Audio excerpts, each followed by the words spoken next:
కులగణన విషయంలో BJP BRS నేతలు అవగాహన లేకుండా మాట్లాడుతున్నారని రాష్ట్ర ప్రభుత్వ సలహాదారులు షబ్బీర్ అలీ మండిపడ్డారు. రాష్ట్రంలో 26 లక్షల మంది కోసం కులగణనలో పాల్గొనలేదని, అందుకోసం తిరిగి కులగణన నిర్వహిస్తున్నామన్నారు.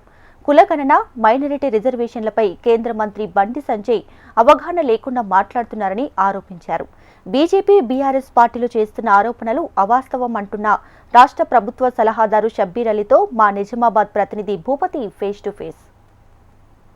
తెలంగాణలో మరోసారి కులగణన చేపట్టాలని రాష్ట్ర ప్రభుత్వం నిర్ణయించింది. ఈ నేపథ్యంలో రాష్ట్రంలో పార్టీల మధ్య కోల్డ్ వార్ కొనసాగుతుంది.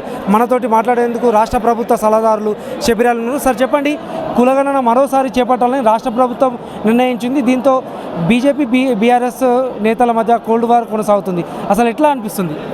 చూడండి, బీజేపీకు ఎప్పటి నుంచే చెప్తారు మోదీ గారు, మీరు బీసీ అని చెప్తారు.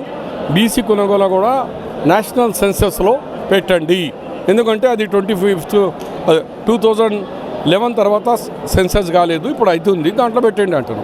ఆయన పెడతలేడు. టీఆర్ఎస్ పార్టీ కేసీఆర్ కానీ కేటీఆర్ కానీ హరీష్ కానీ లేకుంటే పల్లెరాజేశ్వర్ కానీ వాళ్ళకి సంబంధించిన వందల మంది అయితే డోర్ లాక్ చేసుకున్నారు, లేకుంటే పాల్గొనలేదు. పాల్గొనకు వాళ్ళు ఇవాళ ఒర్రేది ఎవరు? వాళ్ళే. పాల్గొనే వాళ్ళే ఒడుతున్నారు. క్యా ఎడ కమ్మైందిరా? ఎక్కడ కమ్మైంది? కేటీఆర్, నువ్వు చదువుకున్న వ్యక్తి బేకూఫున్నావా? ఇది నువ్వు కొనగోల, మీరు పాల్గొన్న తర్వాత మాట్లాడితే దానికి ఒక రైట్ ఉంటుంది.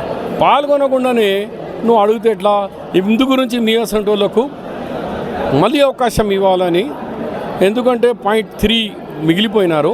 ఆ 3% పైన ఉన్న వాళ్ళకు కూడా మళ్ళీ ఒక అవకాశం ఇవ్వాలి, ఎవరిది తక్కువ కాకుండా చూసుకోవాలని నేను కూడా మిగిలిపోయిన 16 లక్షల కుటుంబాలకు అప్పీల్ చేస్తున్నా. పాల్గొనండి.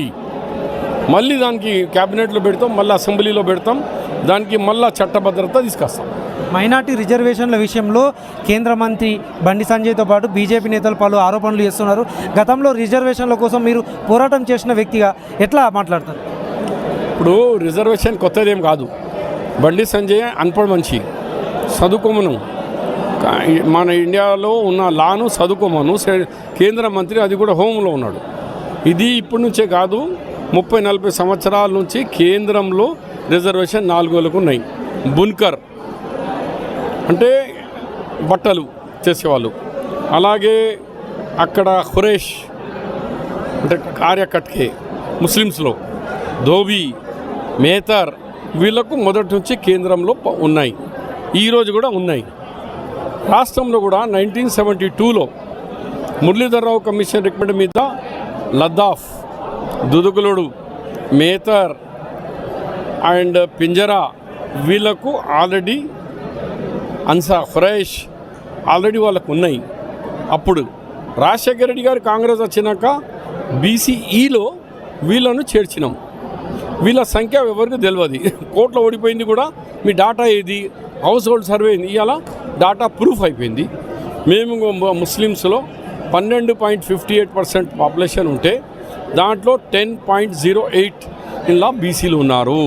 వాళ్ళకి ఇల్లు లేని వాళ్ళు ఉన్నారు, ఆర్థికంగా అండ్ సామాజికంగా వెనుకబడి ఉన్నారని తేలింది. భారతదేశం కులం మతం మీద ఉంటుందా? బీదరకమని అన్నారు, మోదీ గారే అన్నారు, మజహబ్ నామ్ పే నహీ ఉన్కే పిछड़ापन पे दो.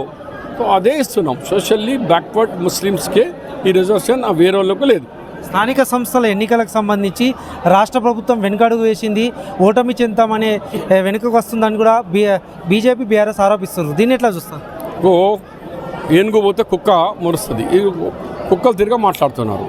వాళ్ళకి ఏమైనా తెలివి ఉండాలా? మీరే అడిగినారు తక్కువ అయింది అని, మళ్ళీ ఒక అవకాశం ఇవ్వాలా, మళ్ళీ అసెంబ్లీలో పెట్టాలా, క్యాబినెట్లో పెట్టాలా, మళ్ళీ బిల్ పాస్ చేయాలా, హైకోర్టుకు సబ్మిట్ చేయాలా.